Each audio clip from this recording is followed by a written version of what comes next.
ठसा झालो सन्मुख तू कैचा संत चरणी पावलो पुण्य फळले बहुता दिवसा एक दिवसा नाही बहुनाम जन्मना म्हणते अर्जुना. गीतेमध्ये भगवान सांगतात बहुनाम जन्मना म्हणते ज्ञानवाम माम प्रपद्यते वासुदेव सर्वमिती स महात्मा सुदुर्लभ. एक जन्माचं पुण्य नाही अनंत जन्माचं पुण्य तुमच्या आमच्या पदरी असल्यामुळं आज तुम्ही आम्ही भगवंत चिंतन श्रीमद भागवत महापुराण कथा श्रवण करण्यासाठी प्रवृत्त झालेले आहोत. हे एक जन्माचं पुण्य नाही. या जगाच्या पाठीवर एवढीच माणसं आहेत का तर नाही. लाखो हजारो करोडो माणसं आहेत. आपला भारत देश हा जगाच्या पुढे गेला लोकसंख्येमध्ये एक नंबरला आहे. भारत देश एक नंबरला आहे.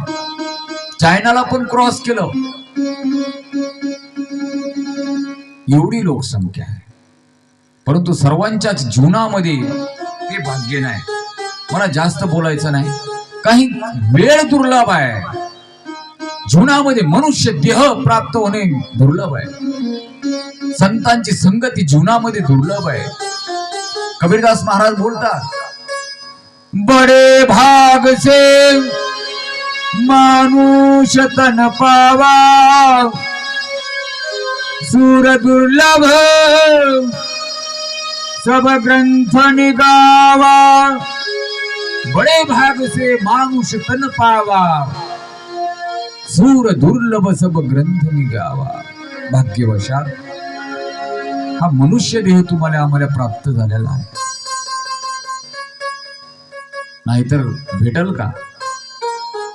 किती पैसे दिले म्हणजे भेटल नाही. मला कोरोनाच्या कालखंडामध्ये तुम्ही आम्ही पाहिलं पैसे नव्हते का?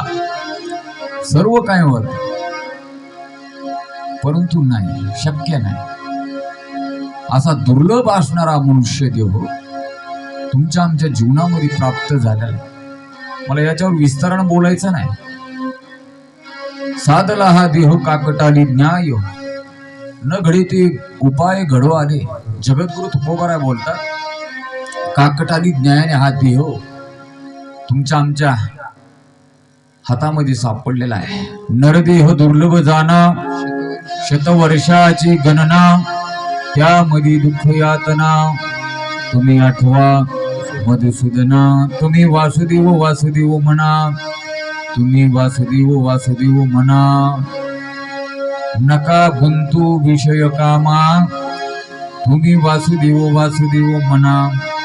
तुम्ही वासुदेव वासुदेव म्हणा. जीवनामध्ये भगवंत चिंतन तुम्ही करा. मनुष्य देह परत भेटणार नाही. बडे भाग विषय मानुष तन पावा कबीरजी बोलून जातात.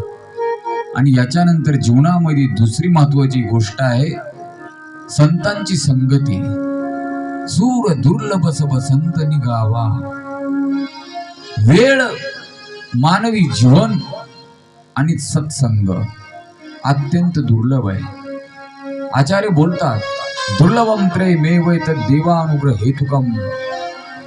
मनुष्यत्व मुमुक्षत्व महापुरुष संश्रया. महापुरुषांचं सानिध्य त्यांची संगती आपल्या जीवनामध्ये अत्यंत दुर्लभ आहे. मला कल्पना नाही तुम्ही कधी वाचलंय का नाही मला याची कल्पना नाही. परंतु महर्षी नारदांचं नारद भक्ती सूत्र आहे. माहित आहे तुम्हाला? महर्षी नारद माहित आहे? माहित आहे? भेटले होते का नाही कधी नारद मुनींना? त्यांचा एक ग्रंथ आहे त्याला नारद भक्ती सूत्र म्हटलेलं आहे. त्या नारद भक्ती सूत्रामध्ये महर्षी नारद बोलून जातात महत् संगस्तो दुर्लभ हो. संतांची संगती अत्यंत दुर्लभ आहे. अवघड आहे संत भेटी.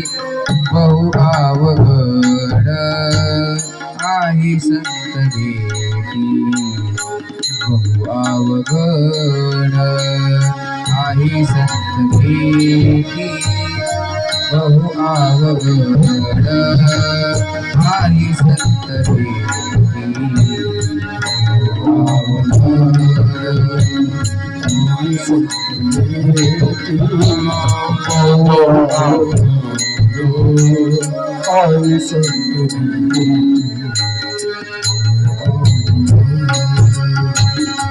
बहु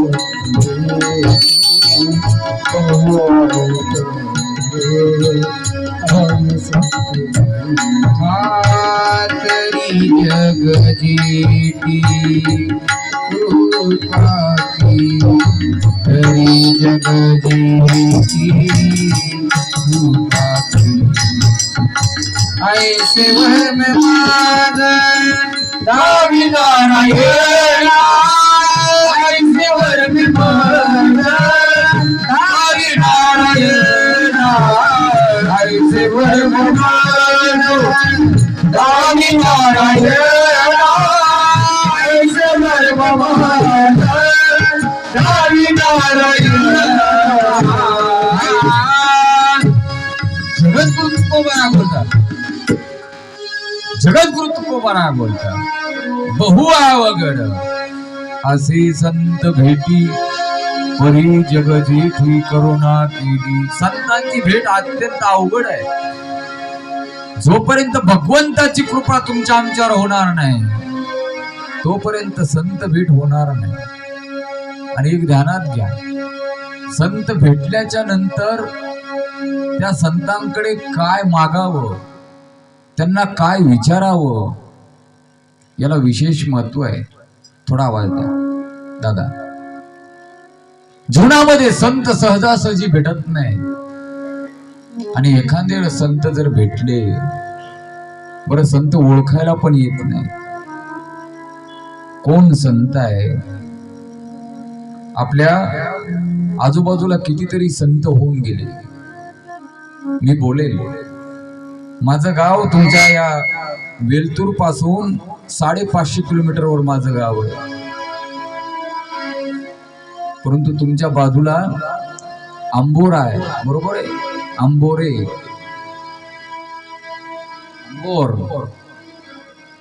आंबोरा, बरोबर आहे ना? ही सामान्य भूमी नाही. मी जाणार आहे उद्याला.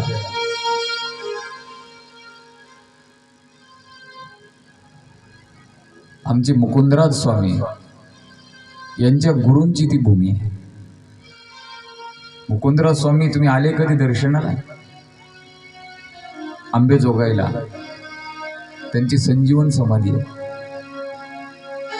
या महाराष्ट्रामध्ये आणि साहित्याच्या दृष्टीने साहित्य सोनियाच्या खाणी उघडई देशीच्या क्षणी. माझं बोलणं बारकाईनं ऐका. विवेकवलीची लावणी होऊ दे संग. ज्ञानोबराय बोलतात, वाचे बरवे कवित्व, कवित्वे बरवे रसिकत्व, रसिकत्वे परतत्व स्पर्श जैसा. ज्ञानोबरायांनी ज्ञानेश्वरी लिखाण केली. त्याच्याही अगोदर मराठीमध्ये साहित्य निर्माण जर कोणी केला असेल ते मुकुंदराज स्वामींनी. विवेक सिंधू नावाचा त्यांचा ग्रंथ आहे. म्हणून मुकुंदराज स्वामींना मराठी मधले आद्य कवी म्हणतात. कोणते कवी म्हणतात? आद्य कवी. संस्कृत भाषेमध्ये महर्षी वाल्मिकांना आद्य कवी म्हणतात. तसं मुकुंदराज स्वामींना आद्य कवी म्हणतात. त्या मुकुंदराज स्वामींचं गाव म्हणजे माझं गाव आहे. तुम्ही कधी आले श्री क्षेत्र आंबेजोगाईला या. तीर्थक्षेत्र आहे, संजीवन समाधी आहे स्वामींची. श्रेयाळ सट नावाचा राजा होऊन गेला त्या आंबेजोगाईमध्ये. 1000 वर्षापूर्वीचा हा इतिहास मी तुम्हाला सांगतो. किती हजार पूर्वीचा? 1000 वर्षापूर्वीचा हा इतिहास आहे. ज्ञानोबारांना 750 वर्षे आता होतात समाधी घेऊन. ज्ञानोबारांच्या अगोदर 250-300 वर्षांनी मुकुंदराज स्वामींचा अवतार आहे. आणि फिरत फिरत भारत भ्रमण. कारण साधू कधी एका ठिकाणी थांबत नाही. असे आपल्याकडे मन आहे. वाहता मळा आणि गाता गळा. वाहता मळा, ज्यांच्याकडे मळा आहे ना त्यांनी व्हायला पाहिजे. नाही तर कांद्याला भाव नाही, टोमॅटोला भाव नाही, भेदराला भाव नाही म्हणून सोडून दिलं आणि बसला घरी. चालत नाही. भाव असो अथवा नसो, शेती व्हायलीच पाहिजे. एकादशीला भजन केलंच पाहिजे. उद्या एकादशी आहे. एकादशी धरता का नाही? हा, एकादशी धरत जा. व्रत एकादशी करीन उपवासी, गाईन अहनिसी मुखी नाम. उद्या बोलेल मी.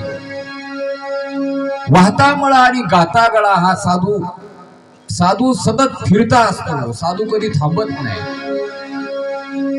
पुढे विषय येणार आहे ती, बारकाईने तुम्ही लक्ष द्या. मुकुंदराज स्वामी फिरत फिरत आंबेजोगाईला गेले. आंबेजोगाईला त्या कालखंडामध्ये श्रेयाळ सट नावाचा राजा होता. त्यांनी पाहायचं, कोणताही साधू दिसला की त्याला बोलून घ्यायचं, या इकडं. तुम्ही साधू का? हो. कुठं आले? वेलतूरला. काय करता? भागवत सांगता, रामायण सांगता? हो. कथा कीर्तन करता? हो. ठीक आहे, या म्हणायचे. आणि म्हणायचे, मला तुम्ही साक्षात ब्रह्माचं दर्शन घडवा. त्यांचा एक नियम राहायचा त्या राजाचा, ऋकिक में पाव और ब्रह्म बताओ. ऋकिक में पाव और ब्रह्म बताओ. आता एक बिचारे साधू ते म्हणायचे, नाही राजा, हे आम्हाला जमणार नाही. नाही बोलला की तो तुरुंगामध्ये डांबायचा त्या साधूला. आणि दुसऱ्या दिवसापासून त्या साधूंच्या मागे काम लावायचं, तलाव खणण्याचं. तुम्ही जर कधी आले तर मोठमोठाले तलाव आहेत तिकडे. सगळे साधू कामाला लावलेले, डोंगर फोडायला, तलाव खणायला. आणि फिरत फिरत त्या राजामध्ये मुकुंदराज स्वामी आले. सेवकांनी पकडलं मुकुंदराज स्वामींना आणि राजाच्या दरबारामध्ये उभं केलं. महाराज, सेवकांनी सांगितलं, महाराज, आपल्या राज्यामध्ये हा नवीन साधू आम्ही आज घेऊन आलेले आहोत. मुकुंदराज स्वामी देहीच विदेही भोगो दशा. हो, आपण कोण आहोत? कुठं चाललो? काय खातो? आम्ही कासया सांगा ते. वृत्ती ते निवृत्ती झाली, जनन दिसे तेथे. मी माझे हरपली ठाई जिथेच्या ते. अदृश्यतेची झाले काही दृश्ये जे हो. सुखे मी निजलोगा शून्य सारून ते. जगद्गुरु तुकोबारा बोलतात, गोड आहे, एक ओघात आलं म्हणून बोलतो.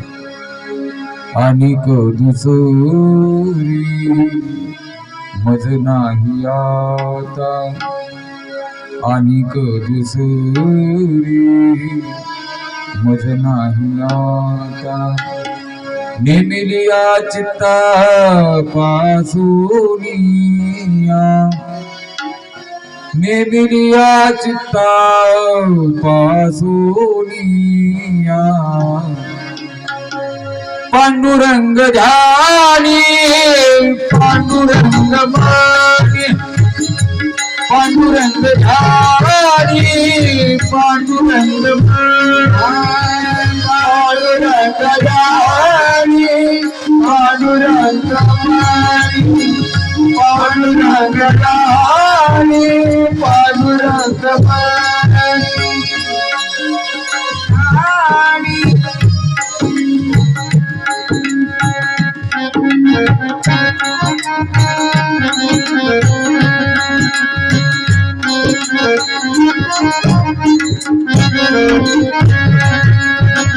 जागृती स्वप्ने पांडुरंग, जागृती स्वामी पांडुरंग, जागृती स्वप्ने पांडुरंग. जागृती स्वप्ने पांडुरंग पांडुरंग ध्यानी पांडुरंग मने पांडुरंग ध्यानी पांडुरंग मने पांडुरंग ध्यानी पांडुरंग मने पांडुरंग ध्यानी पांडुरंग मने.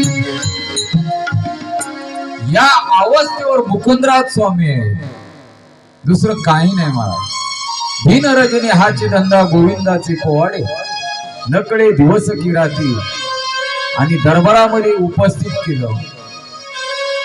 हरपाल देवरायांनी विचारलं, तुम्ही कोण, काय परिचय देणार महाराज? आणि विचारलं, तुम्ही महात्मा दिसता. हो, मी का बोलतो हे ध्यानात घ्या. जीवनामध्ये साधू जर भेटला तर त्यांना प्रापंचिक प्रश्न कधी विचारू नका. मला मुलं बाळ होतील का नाही हे कधी विचारू नका, बरं का. माझी शेतीबाडी पिकल का नाही हे कधी विचारू नका. जर संत भेटला, साधू भेटला, तर पहिलं विचारा, महाराज माझा उद्धार कशाने होईल, हे अगोदर विचार. तुम्ही आम्ही काय करतो, बाबा एखादा भेटला तर विचारतो, बाबा आमचा हात पा. या हाताचं पण सांगणार आहे पुढं, हाताचं येतं, पायाचं येतं, सर्व येतं. तुम्ही आम्ही प्रापंचिक विचारतो, या गोष्टी चालत नाही. ज्यांच्या कृपा क्षेत्राखाली तुम्ही आम्ही वावरतो ते राष्ट्रसंत तुकडोजी महाराज बोलतात. कोण? राष्ट्रसंत तुकडोजी महाराज. या भारतवर्षामध्ये अनेक साधू होऊन गेले महाराज, एक साधू झाला नाही. भारतवर्षामध्ये एक साधू झाला नाही, हजारो लाखो साधू झाले. कारण ही भारत भूमी जशी देवभूमी आहे तशी ही साधूंची पण भूमी आहे. हजारो लाखो साधू आजही आहे. आपल्या विदर्भामध्ये अनेक साधू होऊन गेले. राष्ट्रसंत तुकडोजी महाराज असतील, संत गाडगे बाबा असतील, संत गजानन महाराज असतील, दिगंबर असणारे साधू महापुरुष आपल्या भारतवर्षामध्ये होऊन गेले.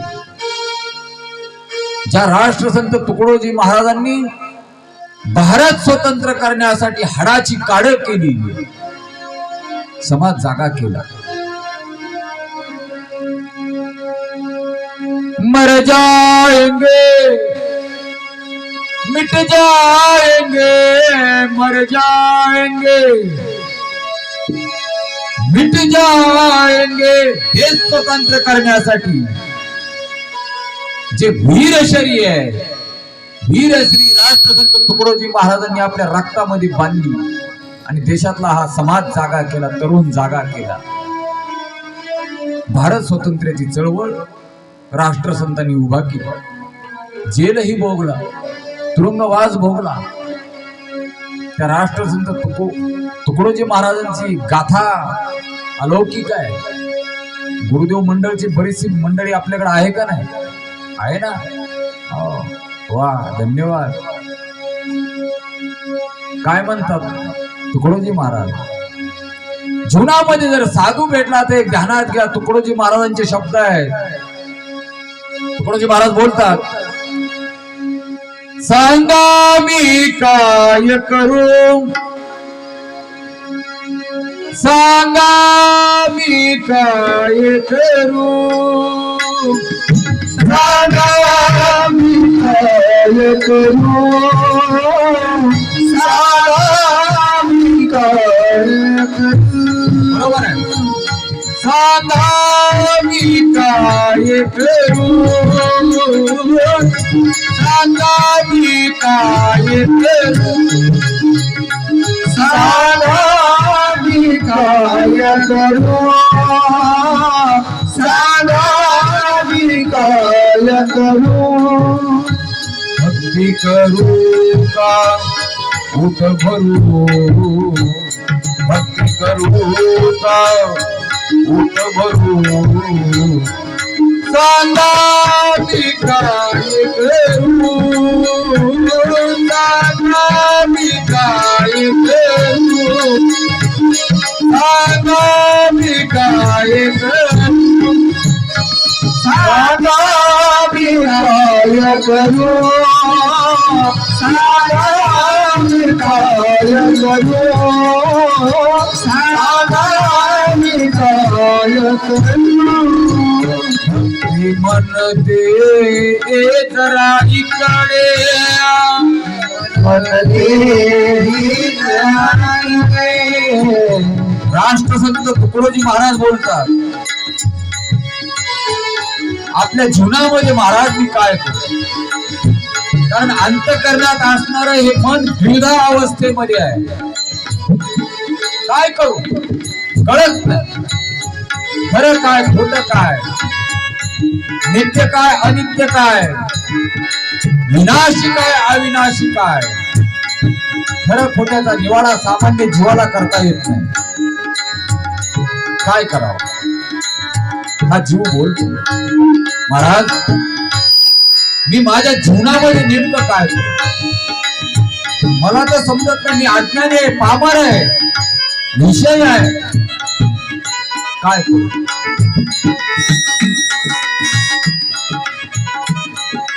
आणि हा जीव बोलतो साधूंच्या पुढे सांगा मी काय करू सांगा मी काय करू सांगा मी काय करू सांगा मी काय करू मन दे जरा इकडे संसार म्हणतो हे जरा इकडे संसार म्हणतो हे करू का हे करू हे करू का हे करू सांगा मी काय करू सांगा मी काय करू सांगा मी काय करू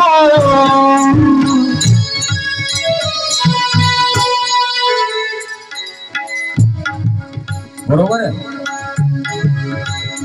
असंच आहे का तुकडोजी महाराजांचं बोलणं बोलत जा जरा मला माणसं आट्याच कनेक्ट होणारी लागतात मी तुमच्यासोबत 1 वर्षापर्यंत बोलू शकतो किती वर्ष 7 दिवस नाही माझ्या ज्ञानोबा सद्गुरु जोग महाराज भगवान गोपाल कृष्णाने आणि राधा राणीने माझ्यावरती कृपा केलेली आलं का लक्षात 1 वर्ष मी या व्यासपीठावरून तुम्हाला बोलू शकतो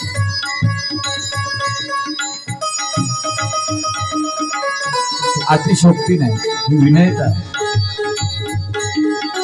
कारण अंतःकरणाचा भाव आणि तुमची सेवा तुमची निष्ठा ही आम्ही बोलत नाही बोलविता धनी वेगळाच तुकोबारा बोलतात पुढे भागवतामध्ये ध्रुव चरित्र येणार आहे ध्रुव कोण्या शाळेमध्ये गेलता नाही परंतु जेव्हा बोलायला लागला तेव्हा अखिल कोट ब्रह्मांड नायक तो परमात्मा देखील हादरला जोंत प्रविश ममवाच तो वेदाची मती बोलू लागला माझे ज्ञानोबा ज्ञानेश्वरी मध्ये वर्णन करतात आणि ध्यानातल्या ही कथाच अलौकिक आहे काय करावं परंतु माझं पुन्हा पुन्हा तुम्हाला निवेदन आहे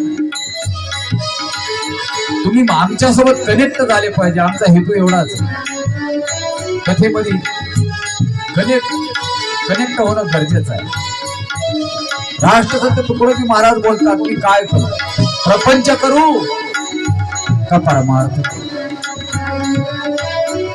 नेमकं कळत आणि जेव्हा कळत नाही तेव्हा हा जीव कोणाकडे तरी जातो विचारतो महाराज काय करावं, आम्हाला काहीतरी सांगा.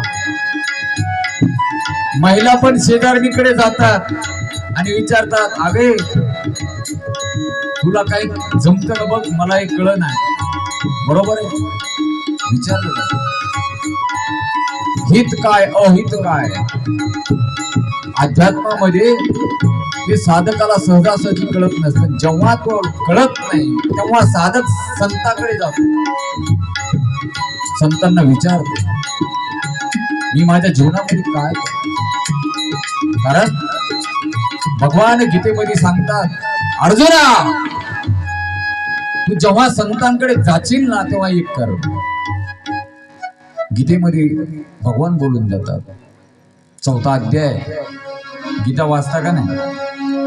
तद्विद्धि प्रणिपातेन परिप्रश्नेन क्षिवया उपदेक्ष्यन्ति ज्ञानं ज्ञानिनः तत्त्वदर्शिनः. तद्विद्धि प्रणिपातेन परिप्रश्नेन क्षिवया उपदेक्ष्यन्ति ज्ञानं ज्ञानिनः तत्त्वदर्शिनः. तत्त्वदर्शिनः ज्ञानिनः बरं का, ती ज्ञान पैगा बरवे जरी मनी अति अनावी, तरी संताया भजावी सर्वस्वीसी. इथ ज्ञानाचा पुरठा, इथ सेवा हा दारवंता. तो स्वाधीन करी सुभटा उडगोनी, तरी तनु मनो जिवे चरणाची लागावे. अगरवता करावी दासीच करू, मग अपेक्षित जी आपुली तीही संती सांगातिली. जिने अंतकरण बोधले संकल्प नाही. ज्ञानेश्वरीच्या ओव्या आहेत. तेच सेवा हा दारवंटा. ज्ञानोपराय बोलतात. मला विस्ताराने याच्यावर बोलायचं डॉक्टर साहेब. संतांकडे ज्ञानाकडे जाण्याचं एकमेव प्रवेश द्वार काय असेल तर ती सेवा आहे. घरामध्ये तुम्ही एंट्री करता का नाही? घरामध्ये जाण्यासाठी काय आहे? कुठून जाता घरामध्ये? द्वार. बरोबर आहे, द्वार आहेत का नाही घराला? का असं एखादं घर आहे की त्या घराला द्वारच नाही? कोण बांधलंय का? प्लॅन एखाद्या इंजिनियरनं पास केलाय का ज्या घराला द्वारच नाही? द्वाराशिवाय घर होऊ शकत नाही. तसं जीवनामध्ये तुम्हाला जर कल्याण करून घ्यायचं असेल, संतांकडे जायचं असेल, तर जाण्याचं एकमेव माध्यम द्वार काय असेल तर ती सेवा आहे. तेच सेवा हा दारवंटा म्हटलेला आहे. दारवंटा या शब्दाचा अर्थ आहे द्वार. तो स्वाधीन करी सुबटा उडगुनी. आणि संत भेटल्याच्या नंतर एकच करा, त्यांना नमस्कार करा. प्रणिपात परिप्रश्नेन क्षेवया, काय मी उद्धार पावीन, काय कृपा करील नारायण. ऐसे तुम्ही सांगा संत जन करा समाधान चित्त माझे. मुकुंदराज स्वामी त्या आंबेजोगाईच्या राजाच्या दरबारामध्ये उभे आहेत आणि त्या राजाने हरपाल देवराय राजाने विचारलं नेहमी सारखं, रिकित में पाव और ब्रह्म बताओ. हे शब्द जेव्हा त्या राजाने विचारले महाराज, मुकुंदराज स्वामींनी विचार केला, याचा भाग्योदय झालेला आहे, भाग्याचा काळ जवळ आलेला आहे. स्वामींनी सांगितलं रिकित में पाव और ब्रह्म बताओ. समोर घोडा उभा आहे, 6.5-7 फूट घोडा, पाठीवर ते आसन टाकलेलं आहे, लगाम लावलेला आहे. आणि सांगितलं राजा, हो तू निष्पाप साधूंना डांबून ठेवलं ना तुरुंगामध्ये, रिकीब में पाओ और ब्रह्म बताओ. आज तुझं कल्याण होईल. वयस्वरी राजा त्या घोड्यावर बसण्यासाठी आतुर झाला आणि जेव्हा राजाने आपला डावा पाय त्या एका बाजूला रिकिबीमध्ये घातला, मुकुंदराज स्वामींनी एक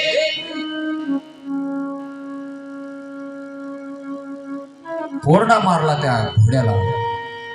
घोडा जे उधळला, जे सुटला, धावत पडत. राजाचा एक पाय त्या रिकीब मध्ये आहे. अर्धा राजा जमिनीवर आदळत आपटत घोडा उधळतोय. सबंध त्या रानामध्ये, डोंगर दऱ्यामध्ये. आणि त्याच अवस्थेमध्ये राजाला समाधी लागली, ब्रह्म समाधी. सबंध राज्यामध्ये फेरफटका घोड्याने मारला आणि परत फिरून घोडा जेव्हा आंबेजोगाईला आला, राजाने घोड्यावरून उडी मारली आणि मुकुंदराज स्वामींच्या चरणावर नतमस्तक. बोले मुकुंदराज स्वामी महाराज की जय. जय जय श्री राम गोपाल कृष्ण भगवान की जय. तुमचं आमचं भाग्य आहे, कारण ही भूमीचा अशी आहे महाराज. सच्चिदानंद रूपाय विश्वोत्पत्त्यादि कवी तापत्रे विनाशाय श्रीकृष्णाय वयं नमः. श्रीकृष्णाय वयं नमः. श्रीकृष्णाय वयं नमः.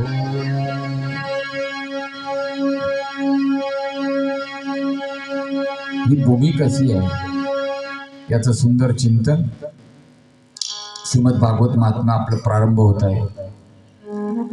पहिल्या श्लोकामध्ये बोलून जातात वेदव्यास. तसं पाहिलं तर देवर्षी नारदांचा हा संबंध संवाद आहे. देवर्षी नारदच बोलतात, भगवंताला नमस्कार केला. तो परमात्मा कसा आहे, त्याचं स्वरूप कसं आहे, या संबंध गोष्टी या श्लोकामध्ये वर्णन केलेले आहे. आपल्याकडे वेळ थोडीशी मर्यादित आहे आजच्या दिवशी तरी, परंतु असो, मला तिथपर्यंत जायचंच. जाता येईल, अगदी जाता येईल. तुम्ही सगळे जर सोबत असेल तर क्या बात आहे. एकमेका सहाय्य करू, अवघे धरू सुपंथ. फक्त ही साखळी अखंड पाहिजे. मला खंडित साखळी चालत नाही. निश्चित आपण आपल्या देहापर्यंत जाऊन पोहोचू. महर्षी नारद मुनी त्या भगवंताचं स्वरूप सांगतात. सच्चिदानंद रूपाय येषोत्पत्त्यादि तवी तापत्रय विनाशाय श्रीकृष्णाय वयं नमः. श्रीकृष्णाय वयं नमः. तो परमात्मा कसा आहे? सच्चिद आनंद स्वरूप तो परमात्मा आहे. सत्नाम सत्य. कशाला म्हणतात सत्य? खूप मोठा विषय आहे. सत्य तू सत्य तू सत्य तू विठ्ठला, कागा हा दाविला जगा. सत्य सौम्य इदम आग्रे आसी. उपनिषद माहित आहे? उपनिषद माहित आहे? उपनिषद चिंतन करतंय. माझं बोलणं समजतंय ना मी काय बोलतोय?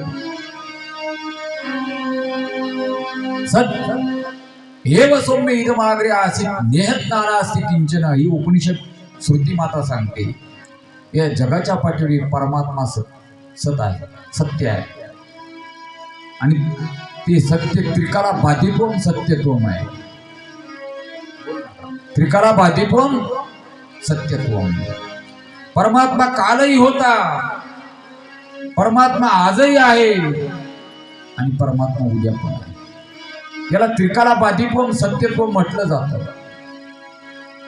म्हणून तुकोबारा साधू संतांनी चिंतन केलंय, सत्य तू सत्य तू सत्य तू विठ्ठला,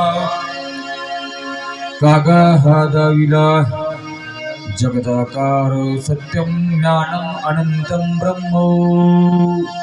त्याला ब्रह्म म्हटलेलं आहे. सत्यम ज्ञानम अनंतम ब्रह्म. ब्रह्म ब्रह्म म्हणजे काय? ब्रही वृद्धो ब्रह्मनाथ ब्रह्म. ब्रही वृद्धो ब्रह्मनाथ ब्रह्म. विस्तारानं बोलण्यासारखं आहे. तत्वज्ञान वेदांत शास्त्र आपल्या भारतीयांचा आत्मा आहे. एक ध्यानात घ्या. असा तो परमात्मा आहे. सत्य स्वरूप असणारा परमात्मा आहे. आणि त्या परमात्म्याचं दुसरं लक्षण केलं चिद. चिद चिदनाम प्रकाशमान. तो स्वयंप्रकाशित आहे. त्याचं प्रकाशन दुसरं कोणी करू शकत नाही. तुमचं आमचं प्रकाशन करणारा दुसरा आहे, परंतु त्याचं प्रकाशन कोणी करत नाही. तुमचं आमचं प्रकाशन सूर्य करतो, परंतु सूर्याचं प्रकाशन तो परमात्मा करतो. न तद्भासयते सूर्यो न शशांको न पावकः यद्गत्वा न निवर्तन्ते तद्धाम परम मम. भगवान गीतेमध्ये सांगतात, न तत्र सूर्यो भाती कुतमयो अग्निही. तो सूर्य त्याचं प्रकाशन करू शकत नाही, कारण त्याच्या सत्तेने हा संबंध सृष्टीचं प्रकाशन होतं. महाराज बोलतात, नामदेव महाराज, तुझिया सत्तेने वेदासी बोल, तुझिया सत्तेने वेदासी बोल, तुझिया सत्तेने वेदासी बोल, तुझिया सत्तेने वेदासी बोल. सूर्यासी चालले तुझिया सत्ते, सूर्यासी चालले तुझिया सत्ते, सूर्यासी चालले चालले तुझिया सत्ते, सूर्यासी चालले तुझिया सत्ते. तूच मार्ग पांडाचा धनी, ऐका तूच मार्ग पांडाचा धनी, ऐका तूच मार्ग पांडाचा धनी, ऐका तूच मार्ग पांडाचा धनी. महे जानुनी शरण आलो,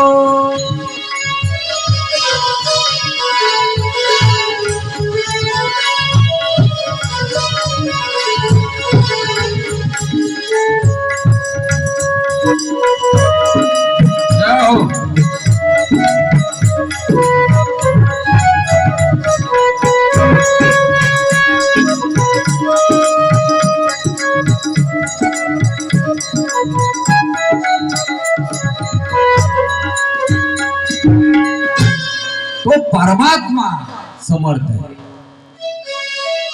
त्याच्या सत्तेने या सगळ्या गोष्टी करतात. तुझी या सत्तेने वेदासी बोलणे, सूर्यासी चालणे तुझी या सत्ते, ऐसा तू समर्थ ब्रह्मांडाचा धनी. वर्मही जाणून शरणालो,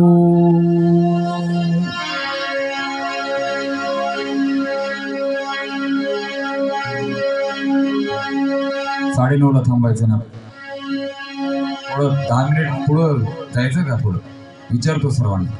10 मिनिट 10-15 मिनिट जावंच लागणार आहे,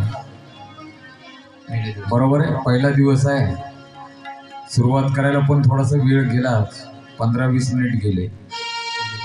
उद्यापासून अगदी वेळेवर, कारण मी वेळेचं बंधन तुम्ही चला म्हटले चला, नको म्हटले त्या ठिकाणी विश्राम वाणीला. बरं का? तो परमात्मा समर्थ आहे. कर्तुम अकर्तुम अन्यथा कर्तुम यो ही सह विश्वर म्हटलेलं आहे त्याला. म्या बोलविल्या विदू बोली, म्या चालविल्या श्री चाली, म्या हलविल्या प्राण हरी तू जगाची चालिता. ज्ञानोबा वर्णन करतात. असा तो परमात्मा आहे. सच्चिदानंद रूपाय विश्वोत्पत्त्यादी हितवी, विश्वाची उत्पत्ती करणारा आहे. उत्पत्ती स्थिती आणि लय ज्याच्या हातामध्ये आहे. तापत्रे विनाशाय, तिन्ही तापांचा नाश करणारा, आध्यात्मिक आदी भौतिक आदी दैवी या तिन्ही तापांचा नाश करणारा तो परमात्मा आहे. त्या परमात्म्याला मी नमस्कार करतो. श्रीकृष्णाय वयं नमः, श्रीकृष्णाय वयं नमः. आम्ही सर्वजण त्या भगवंताला वंदन करतो, नमस्कार करतो. महात्म्याच्या पहिल्या श्लोकामध्ये महर्षी वेदव्यास बोलून जातात आणि पुढं तिन्ही तापाचं गोड सुंदर चिंतन आलेलं आहे. दैविक ऐविक भौतिक तापा, रामराजे कहूनही व्यापा. भगवंताला नमस्कार करतात आणि याच्यानंतर दुसऱ्या श्लोकामध्ये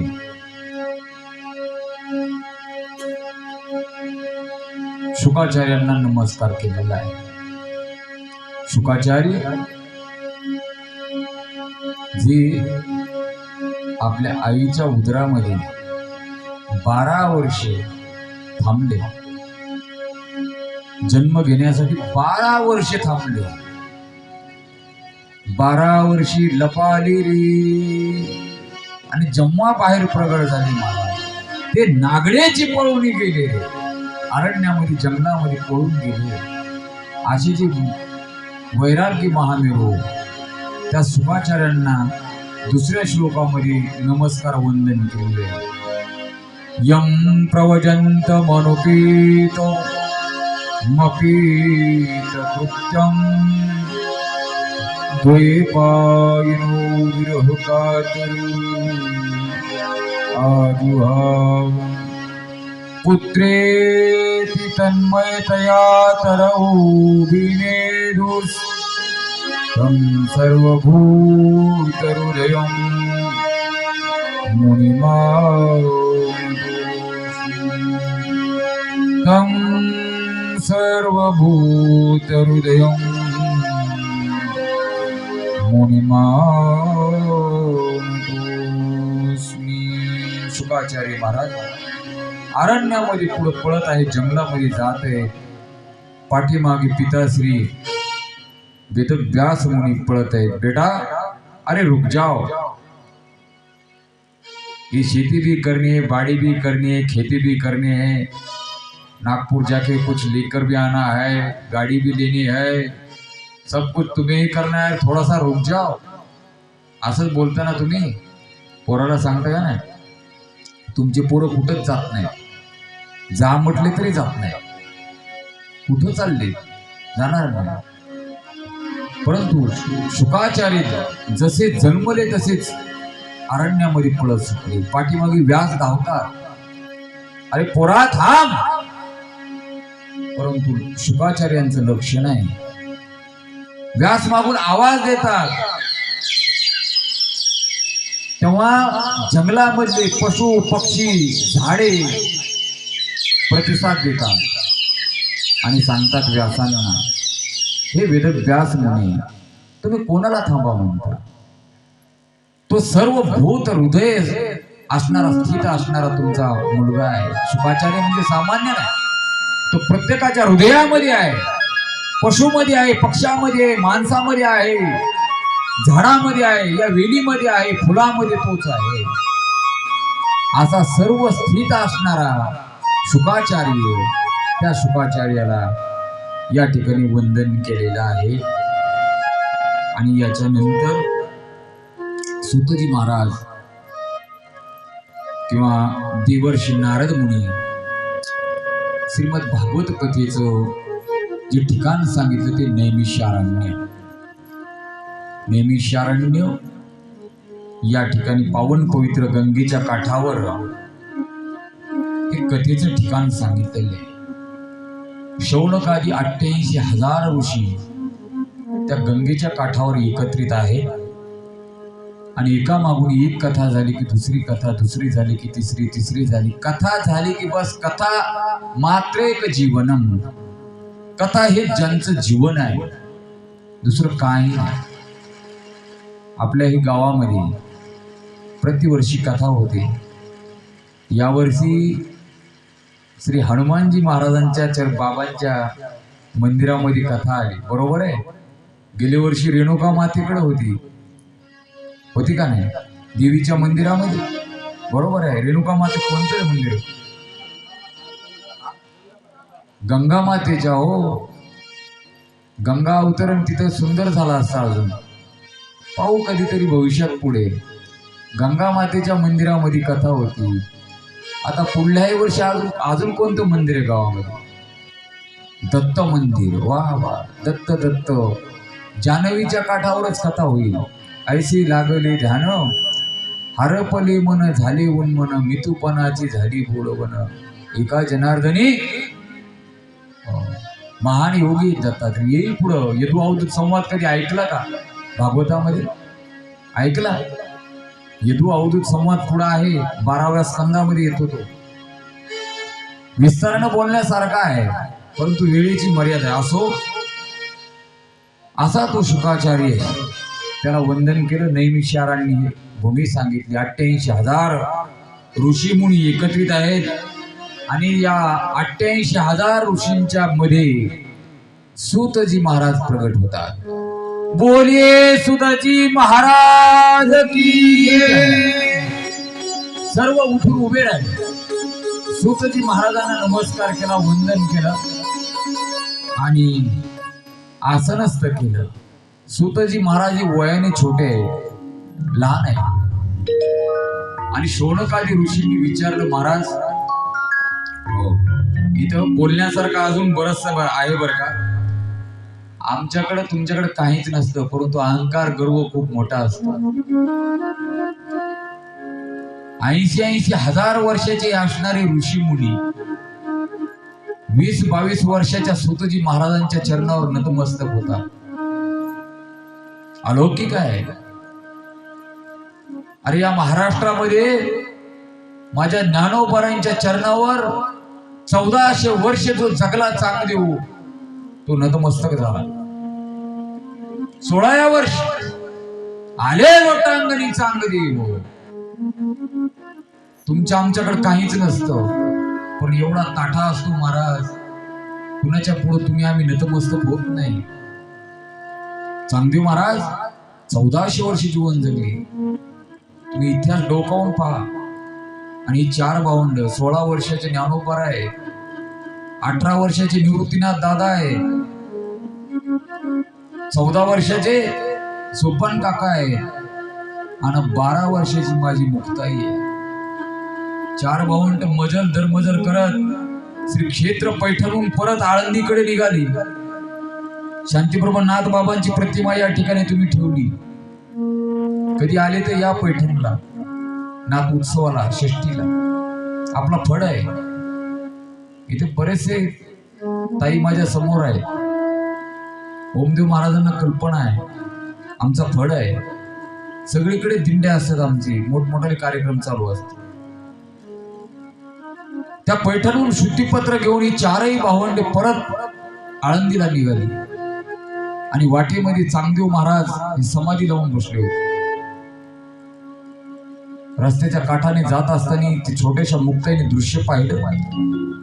एक योगी समाधी लावून बसलेला आहे, त्याचे शिष्य परिवार आजूबाजूला बसलेले आहेत. समोर प्रेताचे प्रेत पडलेले आहे, खच लागलेला आहे, ढीग लागलेला आहे, मेलेली माणसं पंचक्रोशीतील लोकांनी समोर टाकलेली आहे.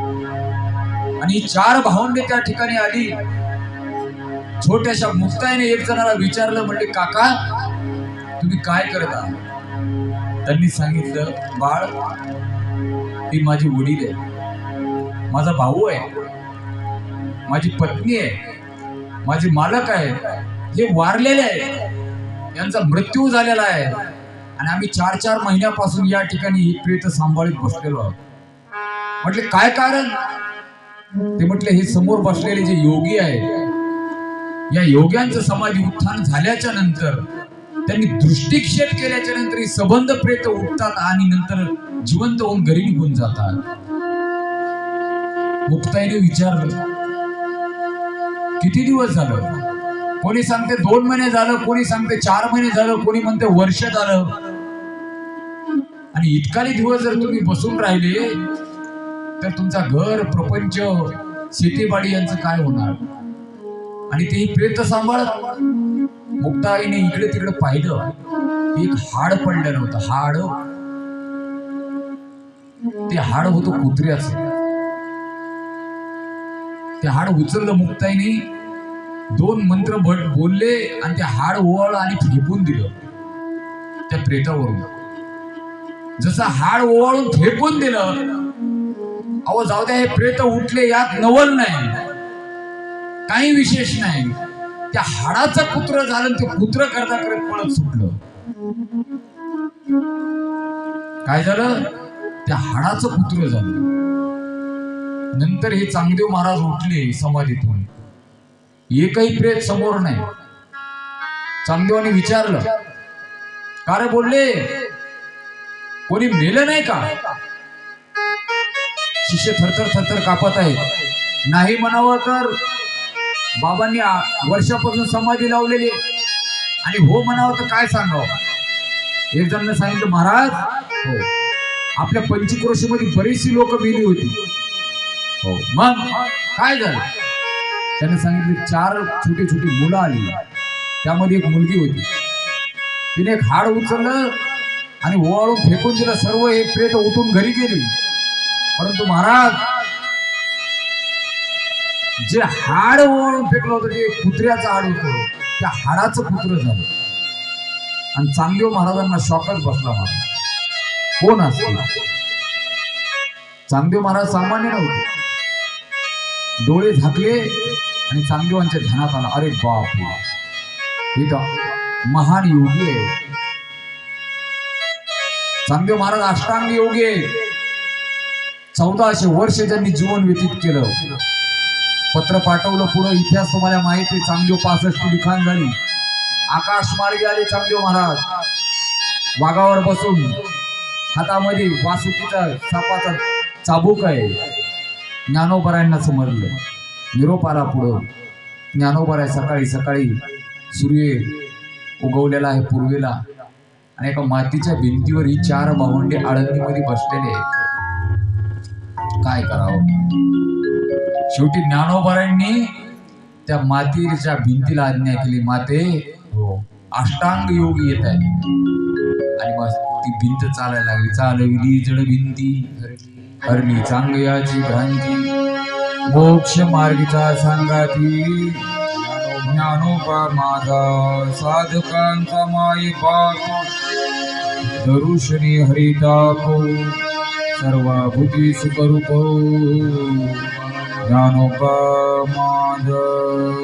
चांगदेव महाराजांनी शेवटी पाहिलं आणि मनामध्ये असणारा गर्व, अहंकार नाहीसा झाला. चांगदेव महाराजांनी लोटांगण घातलं या 4 भावंडांच्या चरणावर.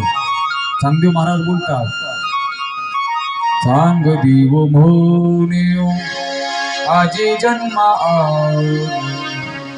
गुरुपुत्र झालो मुक्ताईचा, गुरुपुत्र झालो मुक्ताईचा. चांग देव म्हणे, अरे मी आज जन्माला आलो, 1400 वर्ष जरी मी जगलो असलो तर त्या जगण्याला माझा अर्थ नव्हता. आज खऱ्या अर्थाने माझा जन्म झाला. अहंकार गेला महाराज, नतमस्तक झाले. मी काय सांगितलं? आपल्याला काही येत नाही तरी मनामध्ये एवढा मोठा अहंकार असतो. या ठिकाणी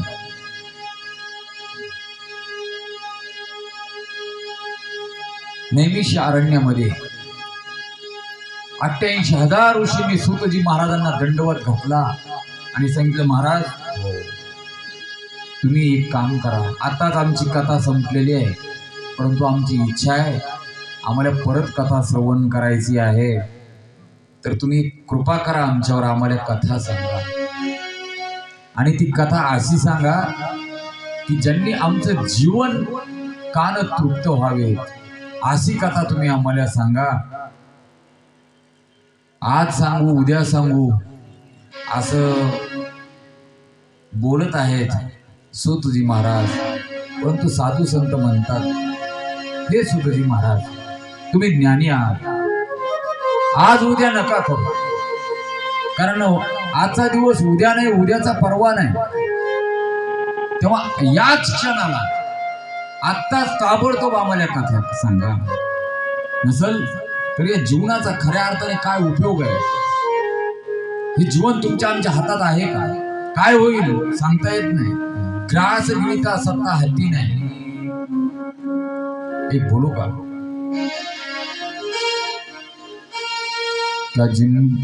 क्या भरोसा है इस जिंदगी का, साथ देती नहीं है किसी का. क्या भरोसा है इस जिंदगी का, क्या भरोसा है इस जिंदगी का. सांस रुक जाएगी चलते चलते, शम्मा बुझ जाएगी जलते जलते, दम निकल जाएगा रोशनी का. क्या भरोसा है इस जिंदगी का, क्या भरोसा है इस जिंदगी का.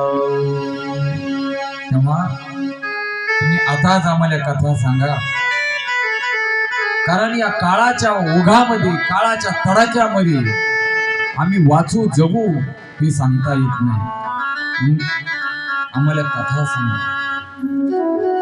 कथा श्रीमद भागवतम शास्त्रम कालो किरेन भविष्यतम.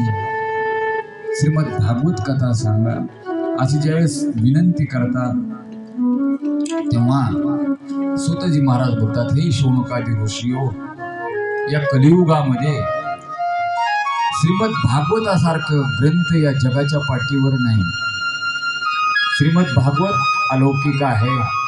मी विस्तारानं बोलणार आहे, परंतु आपल्याकडे वेळ कमी आहे. श्रीमद भागवताची तुलना कोणी करू शकत नाही. असा अलौकिक ग्रंथ आहे. 2 ग्रंथ अलौकिक आहे, एक श्रीमद भागवत आणि दुसरं श्रीमद भगवद्गीता.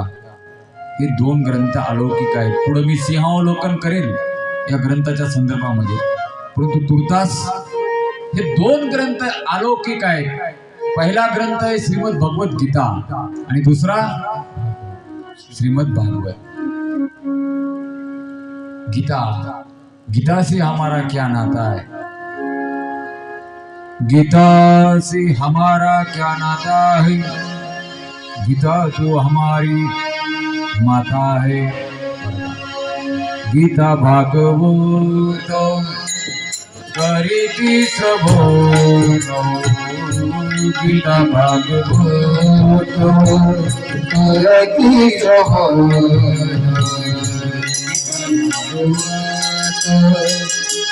करती श्रवण, गीता भागवत करती श्रवण. अखंड चिंतन विठोबाचे, अखंड चिंतन विठोबाचे, अखंड चिंतन विठोबाचे, अखंड चिंतन विठोबाचे. पुरी कन्या पूक होती जे साठी, पुरी कन्या पूक होती जे साठी, पुरी कन्या पूक होती जे साठी, पुरी कन्या पूक होती जे साठी. हो सूतजी महाराज सांगतात गीता भागवत करीती श्रवण